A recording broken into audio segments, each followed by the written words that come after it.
अज्ञानतिमिरन्धस्य ज्ञानञ्जनशलाकया चक्षुरुन्मिलितं येन तस्मै श्रीगुरुवे नमः। श्रीचैतन्यमनोभीष्टं स्थापितं येन भूतले स्वयं रूपा कदा मह्यं ददाति स्वपदान्तिकं। वन्देऽहं श्रीगुरो श्रीयुतपदकमलं श्रीगुरुन् वैष्णवांश्च श्रीरूपं साग्रजातं सहगणरघुनाथान्वितं तं सजीवं साद्वैतं सावधूतं परिजनसहितं श्रीकृष्णचैतन्यदेवं श्रीराधाकृष्णपादान् सहगणललिता श्रीविशाखान्वितांश्च। हे कृष्णा करुणा सिन्धु दीनबन्धो जगत्पते गोपेश गोपिकान्त राधाकान्त नमोऽस्तुते। तप्तकाञ्चन गौरङ्गे राधे वृन्दावनेश्वरि वृषभानुसुते देवी प्रणमामि हरिप्रिये। वाञ्छकल्पतरुभ्यश्च कृपा सिन्धुभ्य एव च पतितानं पावनेभ्यो वैष्णवेभ्यो नमो नमः। नमः ॐ विष्णुपादाय कृष्णपृष्ठाय भूतले श्रीमते भक्तिवेदान्तस्वामिने इति नामिने। नमस्ते सारस्वते देवे गौरवाणी प्रचारिणि निर्विशेष शून्यवादी पाश्चात्यदेशतारिणि। जय श्री कृष्ण चैतन्य प्रभो नित्यानंद श्री अद्वैत गदाधरा श्रीवासादि श्री गौरभक्तवृंद। हरे कृष्णा कृष्ण कृष्ण हरे हरे, हरे राम राम राम हरे हरे, हरे कृष्णा कृष्ण कृष्ण हरे हरे, हरे राम राम राम हरे हरे। नारायणं नमस्कृत्यं नरं चैव नरोत्तमं देवीं सरस्वतीं व्यासं ततो जयामुदीरये। सबको सादर प्रणाम। आज की जो विषय है पितृपक्ष क्या है, पितृपक्ष को क्यों आचरण करना चाहिए। तो लोगों का बहुत क्वेश्चंस है। पितृपक्ष उसका आचरण करने का विधि या उसका कारण क्या है, पितृपक्ष क्यों आचरण करना चाहिए। और उसके बाद उसका खाली केवल हिंदुओं के लिए या बाकी अन्यमतियों के लिए भी उसका ज़रूरत है क्या। बहुत अच्छा क्वेश्चन लोगों ने पूछा है। तो इसमें पितृऋण, देवऋण या ऋषि ऋण, ऐसा अलग अलग प्रकार की बहुत ऋण है। जब हम जन्म लेते शरीर मिलता है तो शरीर का पालन पोषण करने वाला भू माता भी है, गौ माता भी है, प्रकृति माता भी है और देवता भी है, ऋषि लोग भी है। तो माता पिता में शरीर को देते हैं, वो पितृ ऋण होता है। तो ये सब ऋण एक बहुत बड़ा एक ये है।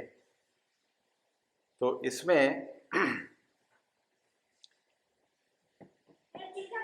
जैसे कि अभी ऋषि ऋण है, ऋषि ऋण को हम लोग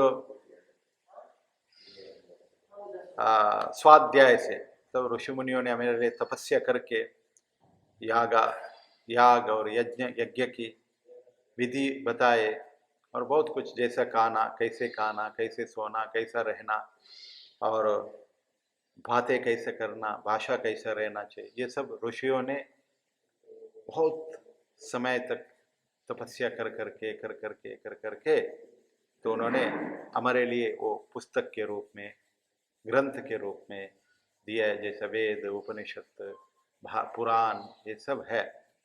तो हम थोड़े ही दिन पहले गुरु पूर्णिमा का उत्सव मनाए व्यासदेव जी का। तो उन्होंने, व्यासदेव जी ने हमारे लिए ग्रंथों को लिख के लिखित रूप में, पुस्तक रूप में हमें दिया है। उसका स्वाध्याय करके दूसरे को प्रचार करना, उस ऋषि मुनियों के इच्छा के अनुसार जीना, वो ऋषि ऋण को हम लोग चुकाते हैं। तो वैसे ही देव ऋण, जो भगवान के प्रति हमारा एक बड़ा ऋण होता है। तो उन्होंने समय समय पे बारिश देते, अन्न देते, हवा देते, सूर्य चंद्र आदि ज्योति दे के, प्रकाश दे के हमें पालन पोषण करते हैं। तो इस ऋण को हम लोग याग यज्ञ और अलग अलग मंत्र पठन के द्वारा, पूजा द्वारा हम लोग उसको चुकाते हैं। और गौ माता के ऋण को उनका सेवा करके, भूमाता के ऋण को उनको ध्यान उनका स्मरण करते चुकाते, अलग अलग प्रकार के ऋण हैं। तो उसमें पितृ ऋण देव ऋण से भी एक पॉइंट ऊपर ही है। जैसा देव ऋण जो है वो उतना इम्पोर्टेंट दिया नहीं गया, करना चाहिए, लेकिन उससे भी ज़्यादा बहुत इम्पोर्टेंट दिया गया है कि पितृ ऋण को। क्योंकि माता पिता जो है, या उनके जो माता पिता जो हमारा दादा परदादा ऐसा ऊपर ऊपर जाते हैं हम लोग, तो उन लोग ने हमें ये शरीर दिया, उनका जो डीएनए है, उनके जो जेनेटिक जो है वो हमारा शरीर में दौड़ रहे। उन्होंने तपस्या करके हमें ऐसा शरीर मिला है जो हमारा कुल परंपरा के जैसे हम लोग जो आचरण करते आ रहे हैं वो सब उनके देन है। जैसे उदाहरणार्थ एक माँ है, 9 महीना अपना पेट में अपना बच्चे को रख के उनको पालन पोषण करते हैं। कभी कभी वो खा भी नहीं सकते हैं, वॉमिटिंग होता है। हम जब बच्चे पेट में रहते हैं तो माँ ठीक से खा भी नहीं सकते, बहुत नियम निबंधन पालन करना पड़ता है।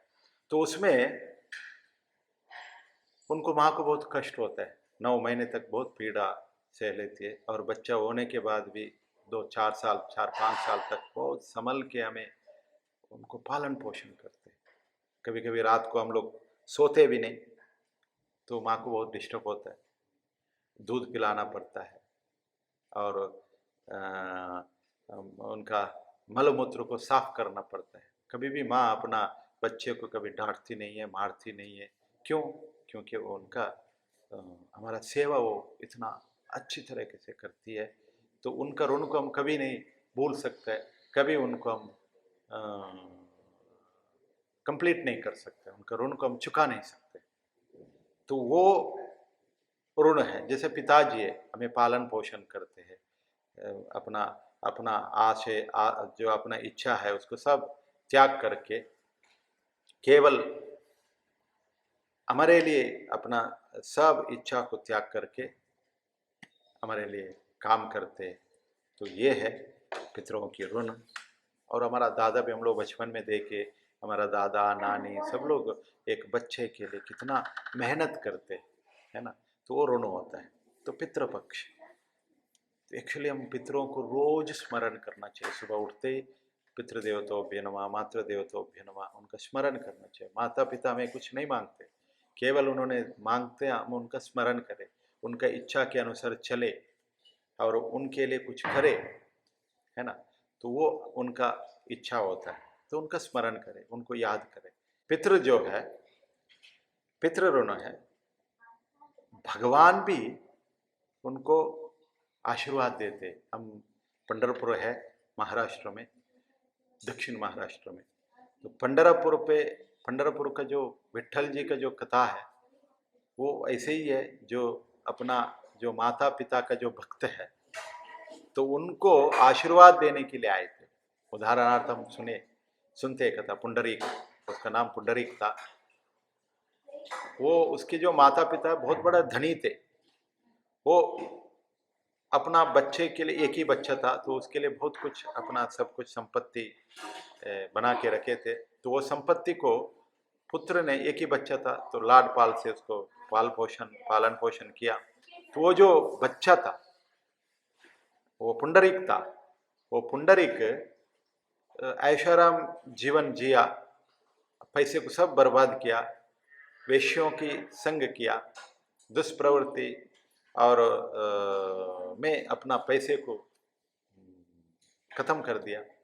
धीरे धीरे सब पैसा ख़त्म हो गया, तो माँ बाप भी रोड पे आ गए, भिखारी बन गए, और ये भी, इसके पास भी पैसा नहीं है, कुछ भी नहीं, सब अपने अपने सब छोड़ के गए।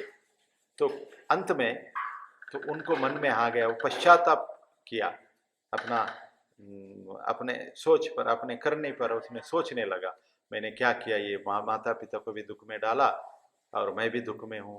माता पिता में इतना पालन पोषण करके, इतना पैसा जमा करके उसको सब मैंने ऐसे व्यर्थ उड़ा दिया।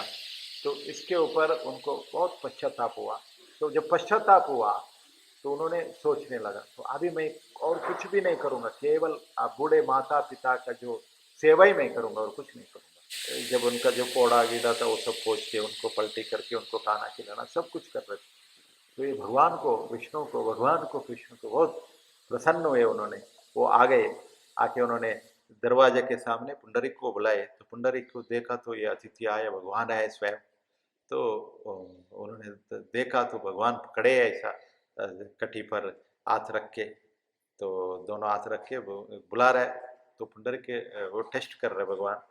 तो पुंडरीक ने क्या किया, एक ईंट था उनके पास, कुर्सी चेयर कुछ नहीं था, तो एक अपना ईंट गरीब था ना, ईंट उसको फेंक दिया। आप खड़ा रह जाइए, मैं माता पिता का सेवा कंप्लीट होने के बाद आता हूँ। तो भगवान उनको, इनका सेवा कंप्लीट नहीं हुआ, भगवान उधर ही रुके। आज भी वो पांडुरंग विठल के नाम पे खड़े। तो माता पिता का सेवा बहुत बहुत ऊंचा इसमें लगा है। तो पितृ ऋण, जो पितृ ऋण, जो पितरों को, पितृपक्ष जो है वो साल में एक बार आता है, 16 दिन का होता है, पूर्णिमा से लेके अमावस्या तक 14 दिन का तो तिथि होता है, प्रतिपद, द्वितीया, तृतीया, चतुर्थी, ऐसा। तो 14 दिन तो होता है, और एक अमावस्या होता है, एक पूर्णिमा होता है। तो ये 15-16 दिन का समय होता है। जो पितृलोक जो है, जो पितृपक्ष है, जो पितृलोक है, अपना भूलोक से ऊपर की ओर है। तो पितृलोक में जो ब्रह्मा जी के जो पुत्र है, जब ब्रह्मा जी ने सृष्टि किया है तो ब्रह्मा जी के पुत्र बने, तो पुत्र देवता लोग बने। तो वो पुत्र लोग, देवता लोग जो है वो अपना सृष्टि और भजन साधन और पूजा विधि सब भूल गए, तंत्र मंत्र सब कुछ भूल चुके थे। तो उस टाइम पे ब्रह्मा जी को बहुत गुस्सा आया, अरे हमने तो सृष्टि करके इनको भेज दिया कि अपना आगे की सृष्टि बनाओ और अपना वेद के मंत्र और साधन भजन को करो, लेकिन उन्होंने भूल गए। तो उन्होंने, ब्रह्मा जी ने जब श्राप दिया तो पितरों ने क्षमा मांगे, हमसे गलती हो गई, फिर से क्या करें। भगवान ब्रह्मा जी ने क्या श्राप दिया कि आपने जो भी आपके पास ज्ञान है वो सब ज्ञान लुप्त होने दो, आपको ना याद आए। तो ऐसा उन्होंने श्राप दिया था। तो फिर उन्होंने गिड़गिड़ाया, भगवान ब्रह्मा जी के शरणों में, चरण कमलों में गिरे। तो तब ब्रह्मा जी ने उनको बोला कि आप अपने पुत्रों से ज्ञान ले। तब वो देवता ने गया, तो पुत्रों से जब ज्ञान लिया तो पुत्रों ने सब पढ़ाया, तो ज्ञान फिर से आ गई उनको। तब ज्ञान आ गई तो जब जाते हैं तो पुत्रों ने क्या किया, जाओ पुत्रो, मतलब अपना पिताजी होंगे, उन्होंने बोला पुत्र। तो इससे वो लोग नाराज हुए, अरे यार हमें, हम पुत्र बन गए। तो फिर से ब्रह्मा जी के पास आए। जब ब्रह्मा जी के पास आए तब उन्होंने एक ब्रह्मा जी से बोले कि हम तो उनसे ज्ञान तो सीखे, सब कुछ आ गया, लेकिन उन्होंने हमें पुत्र बोला, जाओ पुत्रो। तो वो आश्चर्य हो गए। तो ब्रह्मा जी ने बोला, जो विद्या देता है, गुरु होता है, वो भी पिता के तुल्य है। तो इसलिए पिता जैसा, हम गुरुकुल में पढ़ाई करने जाते हैं तब गुरुकुल में 12 साल तक गुरुकुल में रहना पड़ता है। तब गुरु माता और पिता, गुरु और गुरु माता, ये दोनों माता पिता हैं। तो वो माता पिता के समान है, तो आप कोई चिंता मत करो। तो अभी काम क्या करें, तो आप लोग पितृलोक में रहो, और जो पितरों को, जो भौतिक भौतिक जगत में जो पितृ लोग हैं उनको, भौतिक जगत में जो पितरों का कार्य आप लोग करो। तो वैसा तो बहुत लोग हैं। तो उसमें 7 पितृ लोग हैं, 7 पितृगण हैं।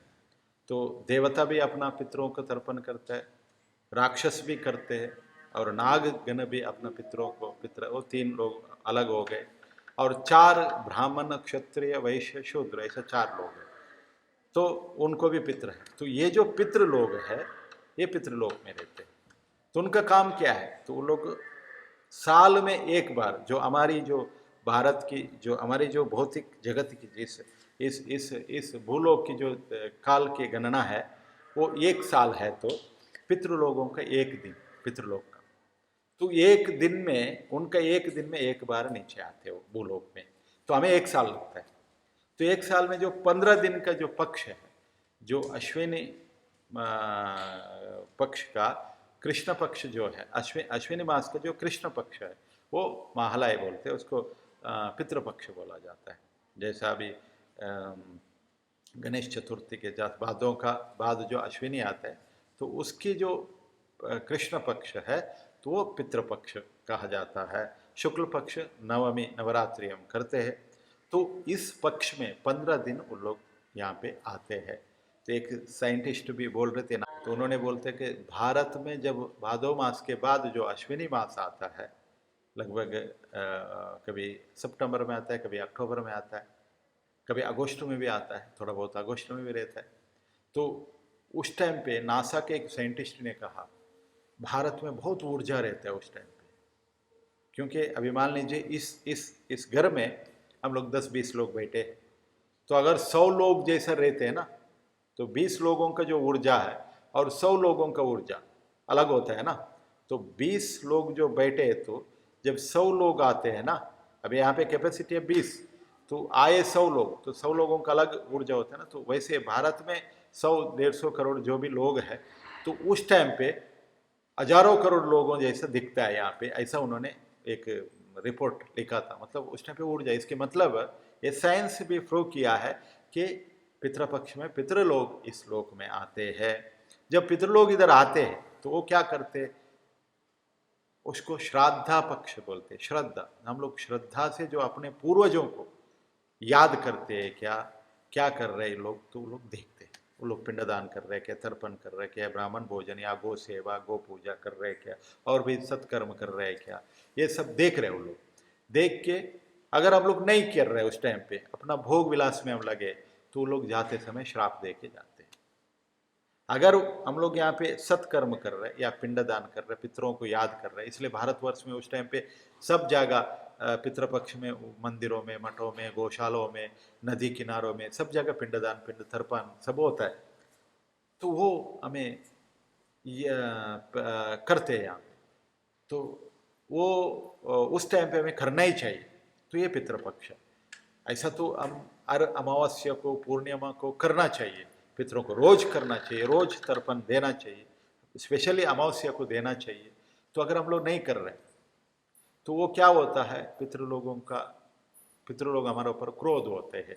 तो इससे हमारा कष्ट बढ़ जाता है, हमें सांसारिक कष्ट, भौतिक कष्ट, सब कुछ त्रिताप ज़्यादा बढ़ जाता है। इसलिए हमें पितरों को पितृपक्ष में पितरों की पूजा सेवा करना चाहिए, उससे पितृ खुश होता है। और दूसरी प्रश्न यह है, जब हम पितरों का पिंडदान करते हैं, जब पिंडदान करते हैं, पिंड देते हैं हम लोग, आप लोग जानते होंगे जो पिंड देते हैं, जो पिंड हम लोग देते, अभी मान लीजिए हमने अपना ऐसा ऐसा सिस्टम है, जब मेरा माँ के पिताजी, ऐसा 4 पीढ़ी तक हम लोग जाते हैं। यहाँ पे पिताजी का ऐसा 4-5 पीढ़ी तक आगे तक हम लोग उनको पिंड देते। जब पिंड देते हैं, उस पिंड को ये पितृ लोग ट्रांसफर करते किधर, जो हमारे पितृ, अभी मेरा पिताजी देवता बने होंगे या कुछ प्राणी होने में होंगे, कुछ भी होंगे, तो वहां उनको पहुंचाते। जो ये लोग पितृलोग है, वो लोग उधर पहुंचाते। कैसा पहुंचाते, जैसा मान लीजिए मेरा पिताजी देवता बने, तो यहाँ पे हम दे रहे अन्न, अन्न दे रहे, उसको उधर उन्होंने देवता का जो भोजन है उस रूप में पहुंचा देते है ना। अब मैंने पिंड दिया मेरा पिताजी को या नाना जी को, वो किधर आती के रूप में है, तो आती को तो वो भोजन नहीं मिलते इतना थोड़ा, तो उनको उस दिन वो भोजन आती को जो चाहिए वो मिल जाता है। ये सिस्टम है, बहुत सुंदर सिस्टम है। जैसा अगर मछली बने कोई मेरा पितृ, तो मछली को जो भोजन चाहिए वो ट्रांसफर होता है। ये पितृलोक करते हैं। पितृ मतलब प्रेत नहीं, हमारा पूर्वज लोग नहीं, वो पितृलोक में पितृगण है। तो उन लोग हमें ये काम करते, उन लोग आके हमारा सिस्टम को देखते, ठीक कर रहे क्या, नहीं कर रहे क्या, क्या कर रहे, ये सब देखते है ना। तो वो लोग वो पितरों को पहुंचा देते। अगर आप इधर वो लोग आते समय, अगर आप यहाँ पे कोई भी काम नहीं कर रहे, आराम से सो रहे हो, आनंद में रह रहे हो, मजा कर रहे हो, जो पितरों की संपत्ति है उसको उड़ा रहे हो, तो ये पनिशमेंट होती है, तो श्राप देते, आप उद्धार नहीं होंगे। तो उससे क्या होगा, अलग अलग प्रॉब्लम्स, रोग आएंगे, पैसा धन हानि होगा, आपसे पैसा टिकेगा नहीं, और एक्सीडेंटल डेथ होगा, पिताजी से पहले बेटे का मृत्यु होगा, और बुरे सपना, जितना भी कमाओ वो जाता है, कितना भी पैसा हो, मानसिक समस्या रहेगी, मन में संतुष्ट नहीं रहेंगे, असंतुष्ट रहेंगे, और बच्चे नहीं होंगे, गर्भ में बच्चे मर जाना, और शादी विवाह टूट जाना, ये सब जगह आज किसी से भी पूछो, किसी पंडित से भी पूछो, सबको पितृदोष है। हमारा उधर भी नाड़ी के लिए आते हैं ना, तो हम लोग बोलते हैं कि पितृदोष है। तो पितृदोष बहुत बड़ा दोष है। तो पितृपक्ष इसको कहते हैं पितृपक्ष। तो पितरों को आचरण करना है, कि हिंदुओं के लिए या अन्य मत सभी के लिए ये सब पक्ष को आचरण करना चाहिए। अपना अपना मत में कैसा है वैसे आचरण करना चाहिए। पितृ ये नहीं देखते आपका, वो देखते आपका श्रद्धा। उसको नाम क्या बोलते हैं? श्राद्धा। श्राद्धा, श्रद्धा से श्राद्धा है ना। श्रद्धा से आप अगर पितरों को याद करेंगे, अगर आपके पास पैसा नहीं है, कुछ भी नहीं है, तो आप जल लेके पितरों को अगर याद करके अगर डालेंगे ना, तो पितर संतुष्ट हो जाते। जैसे रामायण में एक कथा आता है, जब उन्होंने केवट जो है, जो नदी पार करते हैं ना, जो भगवान जब गंगा जी को पार करना था, तो उस टाइम पे केवट ने वो भगवान का चरण धोया, चरण धो के एक कटोता में कटोता था, उस कटोता में डाल के कुशा लाया, कुश से सबको, ये मेरा पितृ के लिए, मेरा माँ के लिए, मेरा पिताजी के लिए, मेरा नाना के लिए, मेरा नानी के लिए, ऐसा चिटकाया, सबको जल चिटका। उससे उन लोग सबको मोक्ष हो गया, भगवान के धाम चले गए। कितना पवित्र काम है। बस आप भगवान को अभिषेक करो, उसके चिटका दो रोज, उससे पितृ संतुष्ट हो जाते। रोज करना चाहिए, है ना। सूरज को भी अर्घ्य देना चाहिए रोज। सब प्राणी पक्षियों को कुछ अन्न डालना चाहिए, ये नियम है। ये भारत के जो भव्य और दिव्य परंपरा है, इसको हम लोग भूल चुके हैं। तो उसमें पितरों को अगर करेंगे ना, पितृ करेंगे, तो आपको सब ये कॉन्सियसनेस फिर से आ जाएगी। आप जो सनातन परंपरा, जो हिंदू धर्म को बचाने की कोशिश कर रहे हो, यहां से शुरू करना चाहिए। पितृपक्ष आचरण से शुरू करना चाहिए। आज 90% लोग पितृपक्ष को आचरण नहीं करते, बहुत लोगों को मालूम भी नहीं है ना। पितृपक्ष बोलेगा तो क्या है, आज पूछ रहे लोग, ये बताना चाहिए आगे की पीढ़ी को। नहीं तो हम कौन सा परंपरा को, हम लोग सब विदेश के परंपरा को फॉलो कर रहे है ना। उनको देख रहे। हमारा इतना भव्य और दिव्य, जो बहुत सुंदर टेक्निकल और साइंटिफिकली रिसर्च हो चुका है वो इसके ऊपर, है ना। बहुत देखो, सबको हम याद करते, तो वैसा परंपरा को हम भूल के, इसलिए हम इस संकष्ट में। सो प्रभु जी, एक प्रश्न ये था कि मतलब अगर ये इतना इम्पोर्टेंट है, और अगर हम ये करते नहीं है ये सब, मतलब उनको पूछते नहीं है पितृ लोग को ये सब, तो क्या होता है? मतलब कुछ होता है हम हमारे लाइफ में वैसा? बहुत कुछ होता है, बहुत कुछ होता है। आपको उद्धार ही नहीं होगा, हमको उद्धार ही नहीं होगा। पितरों को अगर याद नहीं करे तो आपका उद्धार नहीं होगा। पुरंदरदास वे कर्नाटक में, तो उन्होंने बोला, जब तक आप माता पिता का सेवा नहीं करेंगे, माता पितरों को अगर भूल के आप जो भी काम करेंगे ना, बहुत बड़े मंदिर बनाओ और हजारों लोगों को भोजन खिलाओ, कुछ भी करो, देवता कार्य कुछ भी करो, पुण्य करो, उसका 0% फल मिलेगा आपको, 0 फल। क्योंकि आपको जो शरीर दिया, किसने दिया? माता पिता ने दिया। किसके लिए दिया? कि ये सब कर्म करने के लिए साधन कौन दिया? माता पिता ने दिया। उनको ही आप भूल गए, नेग्लेक्ट किया, तो वो करके क्या फायदा? तो उसमें कुछ नहीं। आपको अगर गिनाने जाएंगे तो आपके घर में रोज क्लेश हो रहा है, कलह हो रहा है, मतलब झगड़ा, भाई भाई को नहीं बनता, पिताजी और बेटे को नहीं बनता, माँ बाप से भी झगड़ा हो रहा है, जैसे पैसा नहीं आ रहा है, उधर पर उधर, पति पत्नियों में झगड़ा होना, स्पेशली बच्चे मर जाना, बच्चे नहीं होना, बच्चे अपना माता पिता का बात नहीं मानना, है ना। और भी जैसा आप हर बार लोन पे रहेंगे, टेंशन पे रहेंगे, तो ये पितृ दोष है। ये पितृ का काम अगर पितृ कार्य नहीं करेंगे तो ये होगा, क्योंकि पितरों का श्राप है आपके ऊपर। इसलिए पितरों को याद करना चाहिए। पितरों को हमें उनको पिंडदान और उनका तर्पण, वो कुछ नहीं मांगते आपसे, पितृ कुछ नहीं मांगते। अगर वो लोग आपका कार्य से संतुष्ट हो गए ना, तो क्या होगा, तो इतना अच्छा आशीर्वाद देंगे, आपके ये सब काम चुटकी भर में खत्म हो जाएगा। खाली पितरों को आप सेवा करो। और दूसरी, अगर आप वो क्या बोलते बाकी सब ज्योतिषों के पास जाके वो करो, ये करो, ऐसा करो, वैसा करो, उधर दान करो, इधर दान करो, नो चांस। बहुत लोग कर रहे हैं ऐसा। हजारों लोग वो ज्योतिष के पास जाते, ये ज्योतिष के पास है, वो उसने ऐसा बोला, ये ऐसे वैसा बोला, ये इसने बोला, वो मंदिर में जाओ, ये मंदिर में जाओ, है ना। और इसी जन्म में नहीं, जन्म जन्म में आपको समस्या होगी। भगवान भगवद गीता में भी यही बोला। भगवान ने भगवान से ये प्रश्न पूछ रहे हैं। क्या प्रश्न पूछ रहे हैं?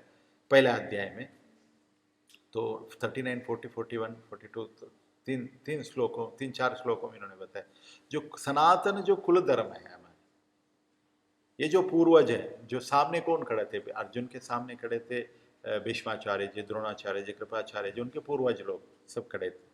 तो मैं अगर इनको मारूंगा तो क्या होगा? तो ये कुल के जो धर्म है, सनातन कुल धर्म है, तो उनको रक्षा करने वाले, अगर इनको मैं मारूंगा, कुल के जो सनातन धर्म को रक्षा करने वाले नहीं रहेंगे। जब वो लोग नहीं रहेंगे तो कुल की जो परंपरा है वो खत्म हो जाएगी। आज जैसा हो रहा है, कुल की परंपरा खत्म हो जाएगी। जब कुल की परंपरा जब खत्म हो जाएगी, जो कुल की परंपरा खत्म हो गई, तो कुल स्त्री जो है, जो माता लोग हैं, तो वो लोग गलत रास्ता पकड़ेंगे। वो लोग गलत रास्ता पकड़ेंगे। अगर वो लोग गलत रास्ता पकड़ेंगे तो आने वाले बच्चे जो है वो क्या होगा? वर्ण संकर जाते, वर्ण संकर होंगे। उनको आध्यात्मिक जैसा भी है ना, आध्यात्मिक ज्ञान ही नहीं रहेंगे। जब आध्यात्मिक ज्ञान उनको नहीं रहेगा तब क्या करेंगे वो लोग? तो तब क्या करेंगे? उनको ये जो पिंडदान का, उसका, इसका सब जो ज्ञान नहीं रहेगा, तब क्या करेंगे? तो अर्जुन बोलते हैं लुप्त पिंडोदक क्रिया, पिंडदान का क्रिया लुप्त हो जाएगी।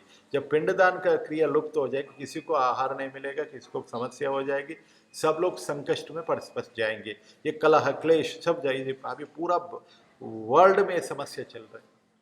हम दूसरे को, माता पिता को भी बोल चुके, है ना। तो इसलिए ये जो पितरों का ये करने नहीं करने से हमें बहुत बड़ा प्रॉब्लम्स आ सकता है। आप कुछ भी करो, जब तक पितरों को उसको पूजन नहीं करेंगे, उनको याद नहीं करेंगे, तब तक आपको समस्या है। और सिंपल है, उसको बड़ा बात नहीं है बस।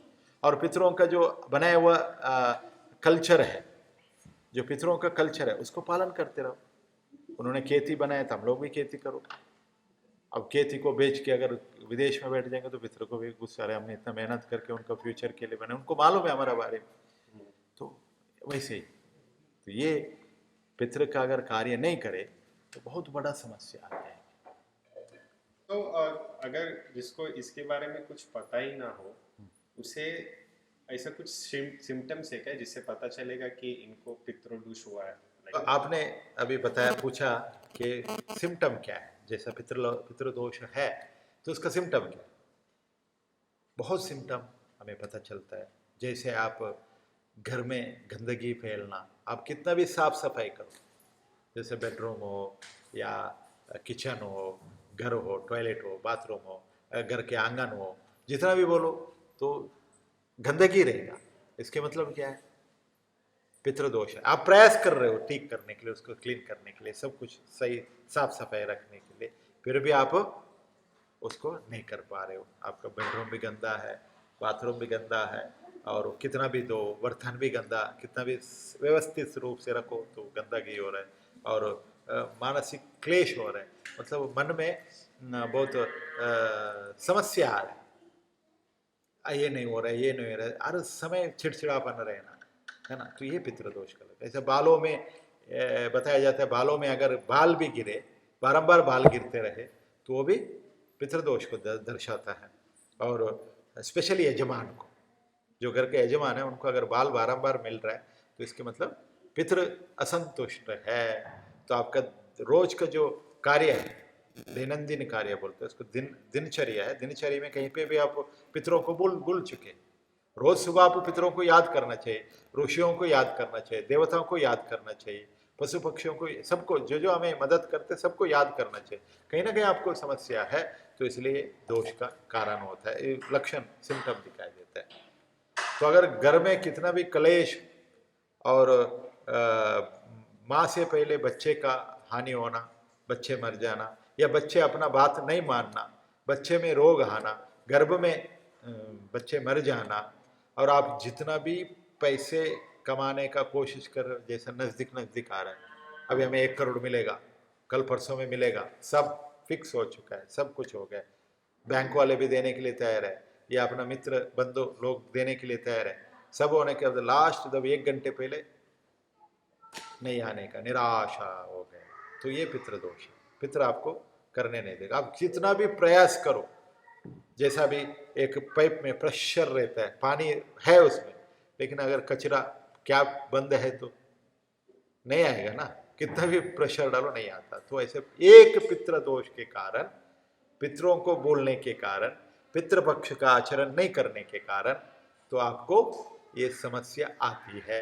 तो उसको वो कैप रूपी, जो पितृपक्ष रूपी कैप को खोल दो, भगवान को, पितरों को याद करो। बड़ा बात नहीं है, बड़ा कोई बात नहीं है कि आप उसको करना, बस याद करना है, श्रद्धा से याद करना है, श्रद्धा रखना है पितरों के। उन्होंने हमें ये शरीर मिला, शरीर दिया है, उन्होंने हमें सब कुछ दिया, विद्या दिया, बुद्धि दिया, शक्ति दिया और सब कुछ। अगर मान लीजिए पिताजी हमारी अगर ठीक से हमें पालन पोषण नहीं करते तो क्या होता? माता अगर ठीक से हमें दूध नहीं पिलाता तो शरीर में ताकत रहती? ठीक से अगर खाना अन्न पान नहीं देता तो ताकत रहती? नहीं रहती। तो इसलिए उनको याद करना चाहिए, उनके पिताजी को याद करना। सब लोग, दादा परदादा, सब लोग हमें मदद किए, सब लोग हमारा ऊपर, हमारा पौत्र आएगा, पोता आएगा तो उनको वो हमें कुछ करेगा, तो याद रखते हैं ना, आशा रखते हैं। तो वैसे हमें उनका याद करना चाहिए। अगर भूल गए तो ये सब समस्या, ये सिम्टम दिखाई देगा आपको, जो मैंने बोला अभी, गंदगी फैलना और आपको बारंबार कितना भी बोलो समस्या आना, ये सब उसकी पितृदोष का प्रॉब्लम। जी, ये जिसे उनका गोत्रा पता नहीं है, हाँ। और उनको पता नहीं कि ये पितृदोष को कैसे निकाले उनके जीवन से, हाँ। तो वो खुद से कुछ कर सकते हैं क्या? कर सकते, कोई प्रॉब्लम नहीं। जैसे अगर किसी मंदिर में जाए या किसी गौशाला में जाए, गायों को पितरों के नाम पे कुछ खिलाए। हाँ, गायों, आजकल रास्ते के अगर पैसा नहीं है तो रास्ते के बाजू में घास रहता है, बारिश में घास काटो, पितरों का नाम पे लाके दे दो, है ना, ये मेरा पितर की तरफ से। अभी यहाँ पे हमारा गौशाला में मारवाड़ी लोग आते हैं, मारवाड़ी लोग उत्तर भारत से है, राजस्थान से है, लेकिन फिर भी वो लोग यहाँ पे मैंगलोर में काम कर रहे हैं। तो क्या करते, अमावस्या और पूर्णिमा को आते हैं, आके गुड़ डाल लाते हैं, केला लाते हैं, लाके अपने पितरों के नाम पे खिलाते हैं और थोड़ा मालिश करते हैं। तो ये उन लोगों को वो आगे बढ़ाते हैं, उनका बिजनेस आगे बढ़ता है। आजकल आज है ना, पूरा विश्व में मारवाड़ी लोग बहुत ये है, और जैन्स लोग बहुत ऊपर के, मतलब पैसे सब उसमें ये, वो लोग पितरों को याद करते। जैन्स भी गौसेवा में ज्यादा आगे है ना, तो ये वो लोग कर रहे हैं, इसलिए वो लोग आगे। किसमें नहीं है? मुसलमान में नहीं है। वो लोग महीने महीने जाते हैं, अपना पिताजी या दादा का वो जो उनका ये रहते हैं ना, गोरी को दफन किया जाता है, जो उनके स्मशान में दफन किया जाता है, उधर जाके प्रार्थना करके आते हैं वो लोग, है ना। हर महीना जाते हैं, नहीं तो साल में एक बार जाते, याद करते, है ना, बरसी बनाते हैं उनका। तो ये वो लोग कर रहे हैं, हम लोग भी कर रहे हैं, बहुत लोग कर रहे हैं, लेकिन बहुत लोग नहीं कर रहे, क्योंकि ये मॉडर्न जो सिविलाइजेशन, जो हम आधुनिक सभ्यता बोलते हैं, जो हम कमाओ, ये सब झूठ है, ये है, वो है, बोलते बोलते बोलते हमें वही पढ़ाया गया। वेस्टर्न फिलोसफी बड़ा हमारा सबसे बड़ा हो गया, इसलिए हम वेस्टर्न को फॉलो कर रहे हैं, विदेशियों को फॉलो कर रहे हैं, इसलिए हम इसको भूल चुके हैं। विदेश में वो नहीं है, उनको माता का कौन है पिता कौन है मालूम नहीं है ना। तो वैसे ही उनका सभ्यता को हम लोग ले रहे हैं, तो इसलिए समस्या आ रहा है ना। तो वो प्रश्न आपका वो लोग भूल जाए, इसी आप किधर भी जाओ करो। अगर मान लीजिए आपको गोत्र बोल चुके हैं, तो ब्राह्मण है तो आप ब्राह्मण का बोलो। अब जैसा आपका नाम अभिजीत है तो अभिजीत शर्मा, अभिजीत शर्मा। और गोत्र नहीं मालूम है तो कश्यप गोत्र बोल दो। कश्यप गोत्र सबके लिए समान है, ये सब कश्यप के वंशज है सब लोग, है ना। तो कश्यप गोत्र बोलो। अगर आप क्षत्रिय है तो वर्मा बोलो, अभिजीत वर्मा। अगर आप वैश्य है, बिजनेसमैन है, तो गुप्ता बोलो। अगर आप शूद्र है तो आप दास बोलो। शूद्रों को दास बोला जाता है, ऐसा दीक्षा के बाद भी दास बोला जाता है। जैसे पुरंदर दास जी, वो ब्राह्मण थे लेकिन दास है, तो दास अपने आप को मानते हैं वो लोग, दास है तो दास बोलो। तो अभिजीत ये क्या बोलते हैं, अभिजीत वर्मा, अभिजीत शर्मा, अभिजीत गुप्ता, अभिजीत दास, जो भी आपका आपका तो याद रहेगा ना, हमारा तो ये है ना। तो और आपका गोत्र कश्यप बोलो और उनको पंडित से करवाओ। आपका ये नहीं चाहते हैं कि आप इसको करो, ऐसा करो, वैसा करो, ऐसा, वो याद करो बोलते। आप जाके भगवान आपका पिताजियों को याद करो, उनको श्रद्धा से श्रद्धांजलि दे दो उनको, है ना। तो ये चाहते हैं, वो इजी है, बड़ा बात नहीं है। ऐसे भी हमारा पितृपक्ष आ रहा है अभी 2025 का, अभी 9 सितंबर से 8 सितंबर से आ रहा है। 8 सितंबर से लगभग 21 सितंबर तक रहेगा, 21-22 तक। तो उस टाइम पे हम लोग भी यहाँ पे करवा रहे हैं। अपना गौशाला में जो राधा सुरभि गौ मंदिर है, तो यहाँ पे भी हम लोग कर रहे हैं, तो यहाँ पे भी आ सकते हैं, है ना। तो ये सिस्टम्स, नहीं तो पिताजी के नाम से भागवत का पाठ करवाओ, किसी वैष्णव पंडित को या वैष्णवों को बुला के, तो उनसे भागवत पाठ करवाओ, है ना। उनके नाम से गोदान करो, गौशाला के लिए दान करो। कहाँ पे भी सत्कर्म हो रहे हैं, अच्छे कर्म हो रहे हैं। अच्छे कर्म मतलब ये नहीं है जो बड़ा बड़ा ये कराना, महल बनाना, वो नहीं अच्छे कर्म। अच्छे कर्म मतलब जहाँ पे भी कुछ अगर गौशाला निर्माण हो रहा है, मंदिर निर्माण हो रहा है, मतलब आध्यात्मिक कार्य हो रहा है, तो उसमें दान करो। किसके नाम पे? पितरों के नाम पे। तो कर सकते हैं, कोई बड़ा बात नहीं है। वो बड़ा ये नहीं है, सब लोग याद याद कर सकते हैं। गुरुजी, ये आपके लाइफ में मतलब ऐसा कोई व्यक्ति था जिसे पितृदोष का मतलब ऐसा ज्ञात हुआ है और उन्होंने उनका लाइफ कैसे चेंज किया, ऐसा कुछ एग्जाम्पल रहेगा? आपका प्रश्न था कि कोई एग्जाम्पल है जिससे पितृ का कार्य करने से उनका ये ठीक हुआ है? बहुत एग्जाम्पल है, हमारा ही फैमिली का मैं बता रहा हूँ, हमारा ही फैमिली का। तो लगभग 2008 में या 2009 में मैंगलोर में एक फ्लाइट एक्सीडेंट हुआ, आपको पता होगा फ्लाइट का एक्सीडेंट। तो उसमें मेरा आंटी थी, मामा चिक्कम्मा थी, सब आंटी मौसी। तो वो मौसी दुबई से आ रही, दुबई में वो टीचर थे, तो उनका पति, उनका बच्चे इधर पढ़ रहे थे। तो पति और मौसा और मौसी दुबई में रहते थे, तो वहाँ से आ रहे थे। देखिए उनका भी नसीब, देखिए उनका फ्लाइट था बाद में की, सेकेंड फ्लाइट थी, तो उन्होंने उसको कैंसिल करा के लास्ट मोमेंट में, ये फ्लाइट जल्दी जाता है बोल के, सुबह सुबह जल्दी पहुंचा देता है बोल के, उन्होंने ये फ्लाइट को टिकट कर दिया। उसमें टिकट था, वो कंफर्म था, बुक था, सब कुछ सही था, अच्छा अच्छा आराम से आ सकता है। लेकिन इनको थोड़ा जल्दी आना था, तो इसीलिए सुबह का फ्लाइट लिया उन्होंने, सुबह का फ्लाइट लिया। तो जब सुबह का फ्लाइट लिया तो इधर आते आते आते उनका एक्सीडेंट हो गया, सबका डेथ हो गई। तो हमारा परिवार में, तब हम उत्तर भारत में थे, हरिद्वार में, शायद हरिद्वार में, वृंदावन में थे। तो हमें फ़ोन आया ऐसा ऐसा मौसी का ऐसा ऐसा डेथ हुआ। तो हमें भी आश्चर्य हुआ। तो मेरा मामा ने पूछा क्या ऐसा ऐसा बारम्बार हमारा कुटुंब में, मतलब हमारा परिवार में सबका बीच में डेथ हो रहा है, मतलब जल्दी मर रहा है, यंग यंग एज में मर रहा है। और किसी का शादी, बहुत कुछ लोगों का शादी भी बचा था। एक मेरा कज़िन ब्रदर है, अमेरिका में है, तो वो 40 साल हो गया था उसको, उस टाइम पे शादी नहीं हुआ था, वो कर ही नहीं रहे। उसको कितना भी बोलो पैसा है सब कुछ है, लेकिन कैसा शादी करो बोले शादी नहीं करो, है ना। तो या मैंने उनको देखा भी नहीं, बहुत छोटा बचपन में देखा था, मुझे हम तो साधु लाइफ में गए तो हमें मालूम भी नहीं था। तो मामा ने मुझे फ़ोन करके बताया, मेरा अ, मौसा ने। तो उन्होंने बोला ऐसे ऐसे हुआ तो क्या करें। तो उन्होंने ये बात बोला, तो मैंने, हमारा एक साधु थे तो उनसे पूछा। तो उन्होंने बोला महाराज आपका पितृदोष है, जो पितृदोष को ठीक करो, आपका परिवार में कोई समस्या है उसको सही करो। तो मैंने मामा से बोल दिया कि ऐसा ऐसा है तो आप उसको सही करो। तो उन्होंने बोल दिया कि हमने पहले से जो पंडितों से पूछा है, अष्टमंगल प्रश्न भी रखा, तो उसमें बताया कि पितृदोष है, चार चार बार अष्टमंगल प्रश्न रखा। तो प्रश्न चिंतन में वो आया है, लेकिन ये लोग किए नहीं उसको। समझ में आ गया। वो लोग वो बोल रहे हैं कि आपका ये है, प्रेत दोष है। ये मुझे भी नहीं मालूम था, उन्होंने बताया मुझे। तो अच्छा अच्छा, तो मैंने बोला आप पहले ही करना चाहिए था। तो नहीं, वो सब लोग इकट्ठा नहीं हो रहे, इकट्ठा नहीं हो रहा तो समस्या आ रहा है ना। तो मैंने क्या कि मैं आया, हम लोग आए, तो हम लोग आके यहाँ पे एक अशोक भट्ट जी थे, तो उनसे बात करके उनसे भी प्रश्न चिंतन रखा।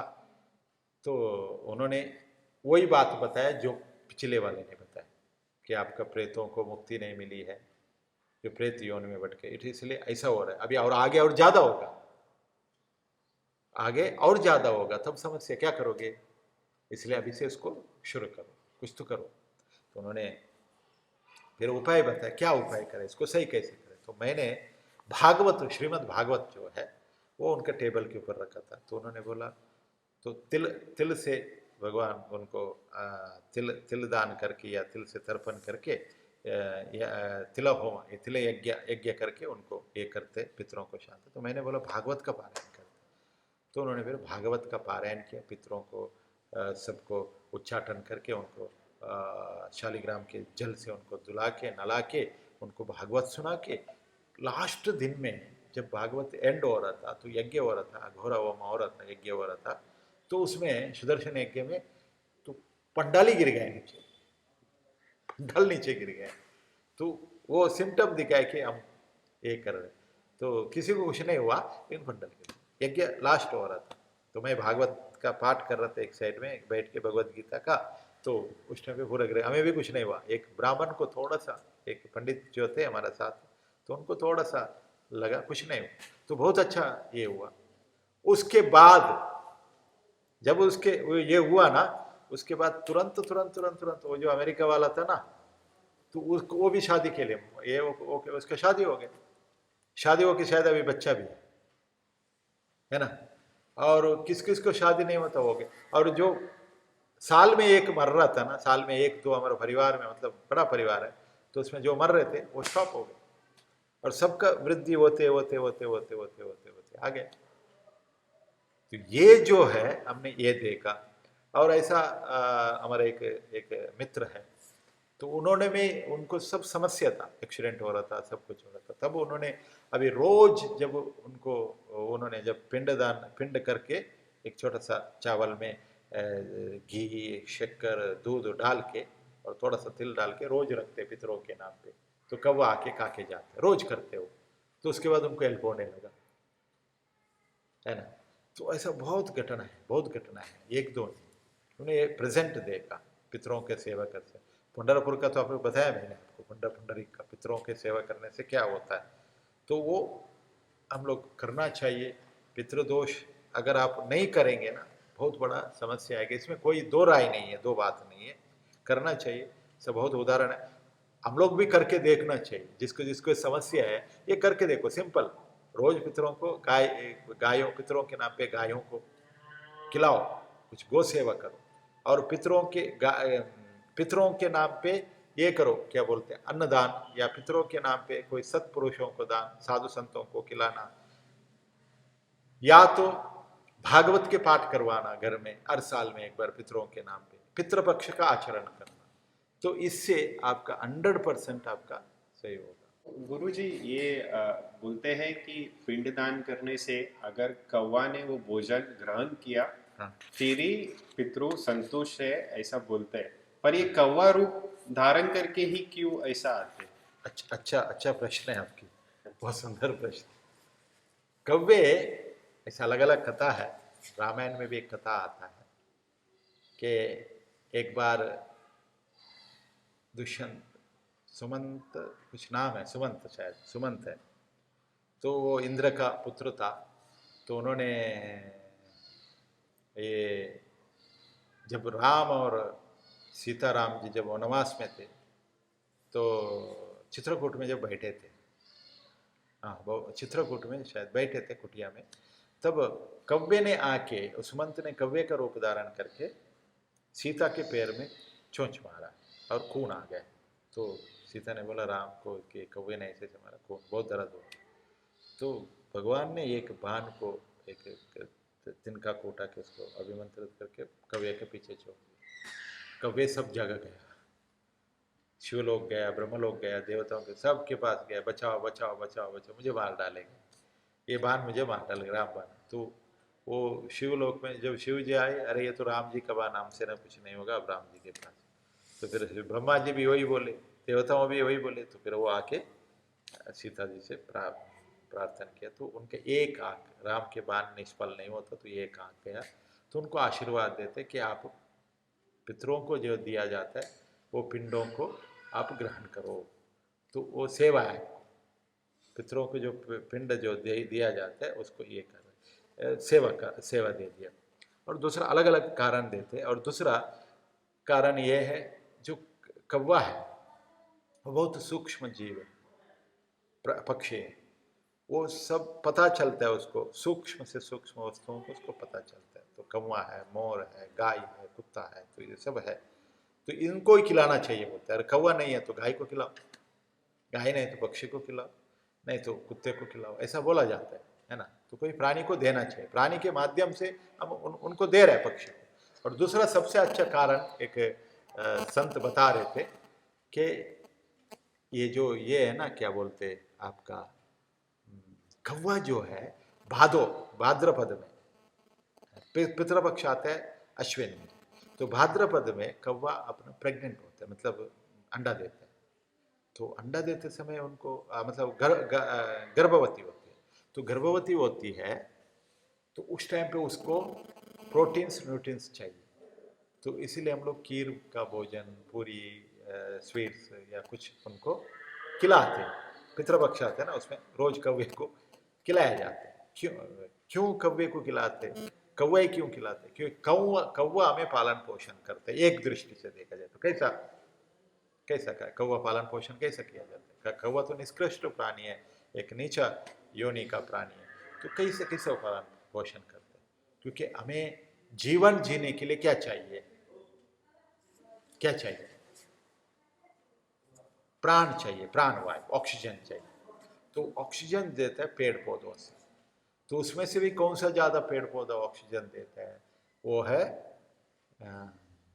आपका बरगद है, बनियान ट्री है, और अश्वत्थ है ना, अश्वत्थ। ये सब, ये दोनों बरगद और बनियान जो ट्री है, जो अश्वत्थ ट्री है, पेड़ है, ये हमें ऑक्सीजन दे। तो उसको कौन रोपण करते हैं? कौवे ही रोपण करते हैं। उसको बीज बोते हैं कौन? कौवे। कैसे बीज बोते हैं? तो वो कौवा उसका पेड़ के फलों को खाता है और अपना मोशन के द्वारा अपना पेट में उसको प्रोसेस करके उसको, जब उसका मल जब बाहर आता है उसमें बीज आता है तो वो गिर के वो पेड़ उग जाता है ना। तो ये प्रोसेस है, तो इसलिए हम उसको देते हैं। ये एक कारण है। ऐसा अलग अलग अलग अलग कारण है। तो कव्वे को भोजन उसके माध्यम से देते हैं हम पितरों को। पितरों को देते हैं तो वो पितृलोक देते हैं, वो भोजन को ये करते पितृलोक, उसको तो हम कोई वो लेके तो नहीं जाते ना, वो इस प्राणियों को दिया जाता है। कहीं कहीं कौवा नहीं रहता है तो गायों को खिलाया जाता है। और औरत लोग जो है जिनका लाइक पति नहीं है फैमिली में, जिनका पति का देहांत हो गया है, तो वो लोग पितरों के रिचुअल्स कर सकते हैं? नहीं, ऐसा उदाहरण है, उन लोग याद करके उनको स्मरण कर सकते हैं। हाँ जैसे गाय को घास खिलाना हाँ पितरों के नाम पे, पति के नाम पे, या ब्राह्मणों को भोजन खिलाना, या संतों को भोजन खिलाना, सेवा करना किधर भी जाके, जैसे पेड़ लगाना, ये लगाना, वो कर सकते, पितरों के नाम पे कर सकते। पितृपक्ष मतलब पिंडदान ही नहीं है, पिंड एक कारण है, लेकिन आप सब जगह आप ये कर सकते। जैसा अभी दोपहर को पिंडदान कब करना चाहिए? दोपहर का समय, हाँ, कुतप काला, कुतप काल बोलते हैं। कुतप मतलब जब सूरज बीच में रहता है, वो ताप रहता है, उस टाइम पे पितरों को अर्घ्य करना चाहिए। एक कथा आती है रामायण में। तो एक बार जब राम लक्ष्मण सीता जी जब वनवास में थे, तो जब दशरथ के जब देहांत हो गए, तो पिंडदान, पितृपक्ष है तो पिंडदान करना, तो लोग गए गया गया तर्पण देने के लिए, पिंडदान करने के लिए गए। तो जाके उधर पंडितों ने बोला कि आप सामान लाना है ना, पितरों को तर्पण करना है तो सामान चाहिए। तो दोनों भैया लोग, भाई लोग गए सामान ये करने, समीदर सब गाँव से किधर से भी लेने गए। तो उस टाइम पे यहाँ पे जो कुतपा काल है, ये खत्म होने आ रहा था, समय खत्म हो रहा है। तो उस टाइम पे सीता माँ से दशरथ ने प्रकट होके बोला कि आप पिंडदान करो, पिंडदान करो। तो इनको आश्चर्य, कैसा लड़की पिंडदान, ऐसा सिद्धांत नहीं है, तो फिर भी करो बोले, आपका से मैं स्वीकार करूंगा। तो उन्होंने वो लिया, बालू से पिंड बना के उनको दिया, उनको ग्रहण किया, बालू से दिया, बालू मतलब रेती से ही पिंड किया। उसमें कोई ये नहीं है कि आप उसमें से बना के देना, इसमें से, ऐसा नहीं है ना। तो उसके बाद जब राम आए तो पूछे पिंडदान तो हो गए, कैसा? तो कैसा हुआ कि साक्षी, तो इन्होंने देखा उधर गाय चर रही थी, कौवा थी, और आपका तुलसी थी, और फल्गु नदी थी, नदी वहाँ पे अभी भी नदी, उसमें सूखा हुआ है, बारिश में केवल पानी है, तो नदी, और एक अश्वत्थ के पेड़ है ना। तो ये लोग से साक्षी है ये लोग। तो उन्होंने पूछा, एक ब्राह्मण भी था, तो ब्राह्मण से पूछा कि आप साक्षी है ना, आपके सामने तो पिंड दान दिया मैंने, उन्होंने स्वीकार किया। तो ब्राह्मण बोला, राम को देख के भी इनका क्रोध को कौन ये करेंगे? तो उन्होंने, मैंने नहीं देखा बोला। तो सीता माँ ने उनको श्राप दिया कि आप भिक्षा मांग के खाओगे। हाँ, तुलसी जो ये था, तुलसी का पेड़ को उन्होंने भी मना कर दिया, तो उनको भी आप मुरझा जाओगे, थोड़ा पानी नहीं है तो आप मुरझा जाओगे। और गाय से पूछा, तो गाय ने भी राम को देखा तो बोला, मना कर दिया राम को डर के।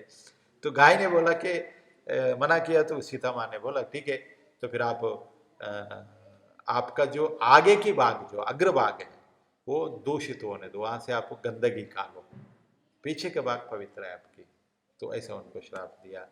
और फल्गु नदी थी, फल्गु नदी थी, तो उसको, उससे पूछा तो उन्होंने भी मना कर दिया। तो उन्होंने मना किया, तो उनको क्या बोला कि आप आगे ऊपर से मत बहो, ऊपर से आप दिखना नहीं चाहिए, नीचे से ये करो। अभी भी उधर पिंडदान करते हैं ना, तो खोद के उधर पिंड डाला जाता है। तो ये चारों को ये कर दिया। पेड़ ने, जो अश्वत्थ के जो पेड़ है, उसको उन्होंने आशीर्वाद दिया कि आपका नीचे जो भी बैठेगा उनको सब पालन पोषण होने दो, ऐसे उनको आशीर्वाद देते। तो इन्होंने पिंडदान दिया, लेकिन केवल गया में स्त्रियों को पिंडदान करने का अधिकार है। बाकी जगह सब आप स्मरण करके, अगर कोई नहीं है आपके घर में कोई नहीं है, तो आप खाली उनको याद करके पिंड ने जल भी दे सकते हो, या तो उनके नाम पे गाय को खिला सकते हो, इतना ही काफी है, बड़ा ये नहीं है। अब इन्होंने बालू से तो दिया था ना, कर सकते हैं। पितरों को याद करने का अधिकार सबको है। और एक बात है, लड़कियों को, स्त्रियों को पिंडदान का आवश्यकता नहीं है, नहीं करना बोल के नहीं है, क्योंकि लड़की जो है ये पुत्री होती है ना, उसको पुत्री कहते हैं, और लड़कों को पुत्र कहते हैं। ये दोनों शब्द, पुत्र मतलब पितरों को तारने वाला ही पुत्र है। पू त्रायते इति पुत्र, मतलब पू मतलब नरकलोक, नरकलोक से त्रायते तारण करने वाले पुत्र है।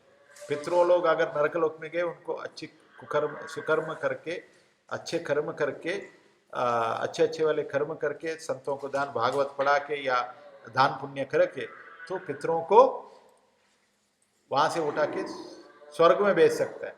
जैसा भी भगीरथ का कथा हम सुने, भगीरथ का दादा परदादा सब लोग प्रयास किए सगर पुत्रों को ठीक मोक्ष दिलाने के लिए, नहीं हो पाया। फिर उन्होंने 10,000 साल गंगा जी को और शिव जी को तपस्या करके उन्होंने गंगा जी को बुला के, आज भी गंगा सागर में उनका ये है, तो वहां पे गंगा जी जाके उनको उद्धार किया। 10,000 साल तपस्या किया पितरों के लिए, है ना।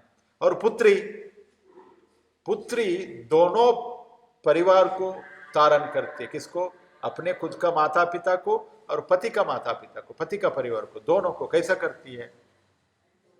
जैसा अभी वो पिताजी के घर से जब पिताजी अपना शादी होता है ना, जब पति को देते तो क्या करते, क्या बोलते?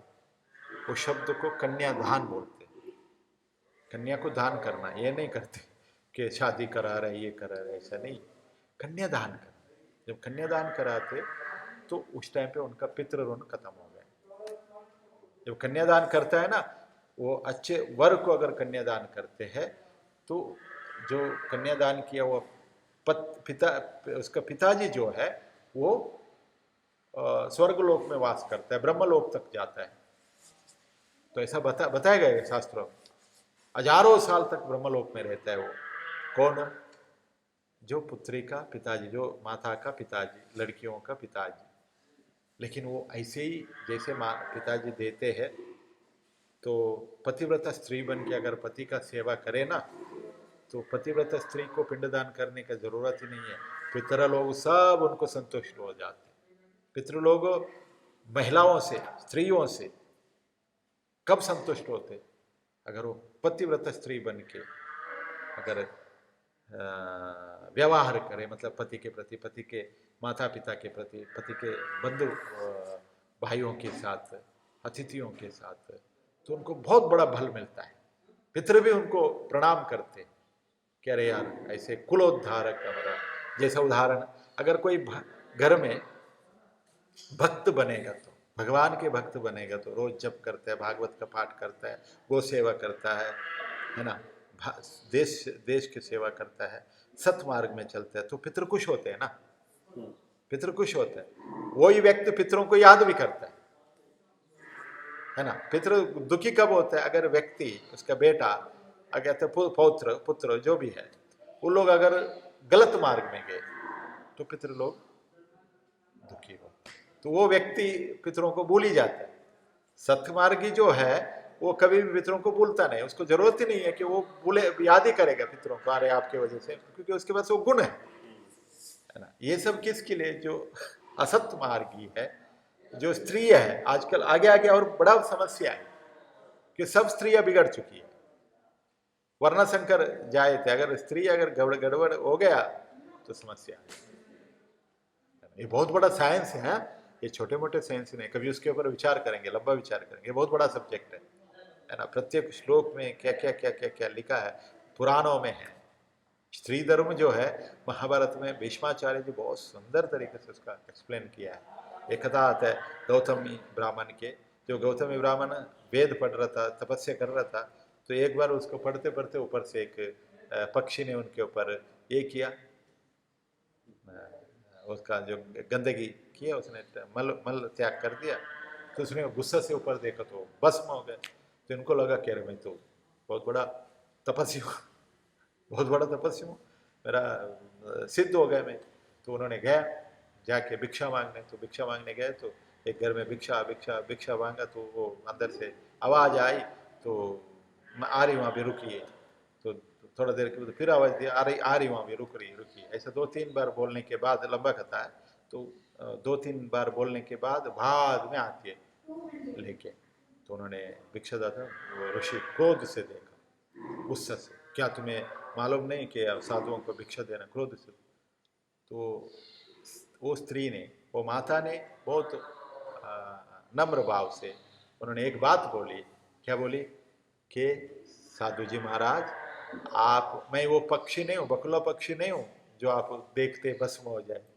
मैं तो पतिव्रता स्त्री हूँ, जब मुझे आवाज़ दिया तो पति का सेवा कर रहा था मैं, दोबारा आवाज़ दी तभी भी पति का सेवा कर रहा था। तो मुझे आपसे ज़्यादा पति ही मुख्य है, पति मेन है, तो पति का सेवा ही हमारा मुख्य है, तो उसको ही हम सेवा करके हम आए। अरे उसके कारण मुझे ये नॉलेज पता चला कि सिद्ध हो गया। मैं किससे सिद्ध हो गई हूँ? किससे सिद्ध हो गए? पति का सेवा करते, पति को परमेश्वर मानते सेवा किया, वो उन्होंने प्रधान रखा, उसके ऊपर श्रद्धा रखा, है ना, बाकी सबको नगण्य किया, तो उससे सिद्ध हो गए। ऐसे उसके बाद वो बेचती है एक धर्मव्याध के पास, व्याध गीत बोल के महाभारत में आती है। तो धर्मव्याध मतलब मांस का व्यापार करने वाला, तो उसको ब्राह्मण को बेचता, आपको अगर और भी नॉलेज चाहिए तो उधर जाओ। तो उधर जाके देखा तो उसको भी उससे भी ज्यादा सिद्धि है, अरे बेच रहे मांस। वो बहुत बड़ा लंबा कथा है, उसके ऊपर और एक टॉपिक है वो बड़ा।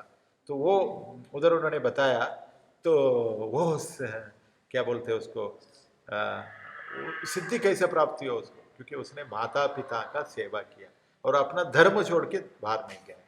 तो ये है स्त्री धर्म जो है, इसके ऊपर बहुत बड़ा ये है। स्त्री धर्म जो है वो बहुत, उसके अंदर बहुत रहस्य छिपा हुआ है। कैसे? क्योंकि एक स्त्री, देखिए अब स्त्री धर्म को बचाने के लिए महाभारत युद्ध हुआ, स्त्री के कारण ही हुआ ना। रामायण स्त्री के कारण। तो इसके ऊपर ही अर्जुन भी वही बोलते हैं, कुल स्त्री अगर गलत रास्ता पकड़ी तो पिंडदान का क्रिया बंद हो जाएगी। तो बहुत बड़ा रहस्य है इसके पीछे। तो स्त्री को केवल पति का सेवा, अपना पुत्रों की सेवा, पितरों की सेवा करते ही रहेगा, तो पिंडदान करने का जरूरत नहीं है ना। तो उसको कोई जरूरत नहीं है। और हाँ, याद कर सकते, याद करके दे सकते हैं, अधिकार है, कोई प्रॉब्लम नहीं। सीता काज से उन्होंने ले लिया, 2 बार होता है ऐसा। और एक बार जो पिताजी के नाम पे, पितरों के नाम पे पितृपक्ष में जब ब्राह्मणों को राम जी भोजन खिला रहे थे दंडकारण्य में, तब तुरंत सीता माँ घूंघट डाल के अंदर भागी। तो तब पूछा राम ने, क्या हुआ? तो मुझे उन ब्राह्मणों में मेरा ससुर दिखाई दे रहा, दशरथ जी दिखाई दे रहे हैं, ससुर दिखाई, इसलिए मैं घूंघट डाला। ससुर के सामने वो अपन नहीं आ सकता, तो घूंघट डाल। तो देखिए वहां पे भी आ गए वो ससुर। तो ये बहुत महत्व है, हमारा जो भारत के सनातन परंपरा है, ये बहुत ही रहस्यमय है और विषय है। तो इसमें बहुत कुछ तत्व छुपा हुआ है। तो गुरु जी, अगर किसी को पितृपक्ष करना हो और वो यहाँ पर नहीं रह रहा है या किधर दूर हो, राइट, वो कैसे कर सकते हैं? देखिए कहीं पे भी रह के कर सकते हैं पितृपक्ष। खाली गुतपत समय में जब आप पितरों को तर्पण करना है, वो हम लोग बता देंगे कैसा करना है। हम हर साल पितृपक्ष का आचरण करते हैं हमारा गौशाला में, श्री राधा सुरभि राष्ट्रीय गौ सेवा संस्थान, इसमें उसमें हम लोग एड्रेस भी दे देंगे आपको। तो उसमें इस बार हम लोग सितंबर, अश्विनी मास का सितंबर में 7 तारीख से 21 सितंबर तक, 7 सितंबर से 21 सितंबर तक हम लोग बहुत बड़ा तरीका से आयोजन करने वाले, पितृपक्ष का बड़ा आयोजन करने वाले, सामूहिक पिंडदान, पितृतर्पण और ब्राह्मण भोजन, गौ सेवा, गाय को घास खिलाना, ये सब, गो पूजा, सप्तदेनु पूजा ऑलरेडी हम लोग 4 महीने से कर रहे हैं। 4 महीना चल रहा है अभी, रोज अखंड भागवत चल रहा है। तो पितृपक्ष में अखंड भागवत चलेगा, ब्राह्मण लोग आएंगे और पंडित लोग पूजा पाठ करेंगे और गरुड़ पुराण का पारायण होगा और भागवत का पारायण होगा, सब ये करेंगे, अच्छी तरीके से करेंगे। तो अगर कोई करने वाले हैं तो हम इससे गाइडलाइंस ले सकते हैं।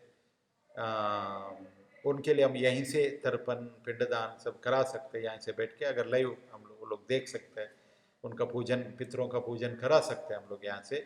और गो पूजा, गो सेवा, गोदान करा सकते हैं, पंडितों को, ब्राह्मण भोजनों को भोजन खिला सकते हैं। हमारा योजना है कि हम लोग विष्णु सहस्त्रनाम का पारायण करवाए और घर घर में भगवान का नाम जप कराए तो ये सब योजना बनाए, उसका डिटेल्स आपको इसका नीचे इसमें दे देंगे, नंबर भी हम दे देंगे, उसका क्या किसी से कांटेक्ट करना है वो सब बता देंगे। तो आप लोग इसमें ज्वाइन हो सकते हैं, अच्छी तरह से कर सकते हैं आप। पूरा दुनिया में, अमेरिका में रहो, इंग्लैंड में रहो, दुबई में रहो, किधर भी रहो तो कर सकते हैं। हम उसका गाइडलाइंस देंगे कैसा करना है, आप घर में बैठ के कर सकते हो।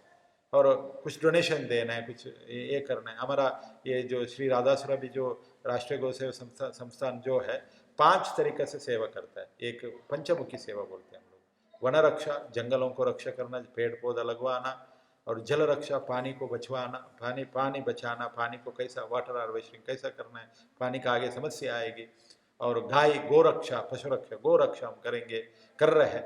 वहाँ गाय का प्रचार करना, नंदी रथ यात्रा, गो रथ यात्रा, और वहाँ गौशाला खुलवाना, घर घर में गाय करना, ग्राम विकास कराना, ये सब कर रहे हैं।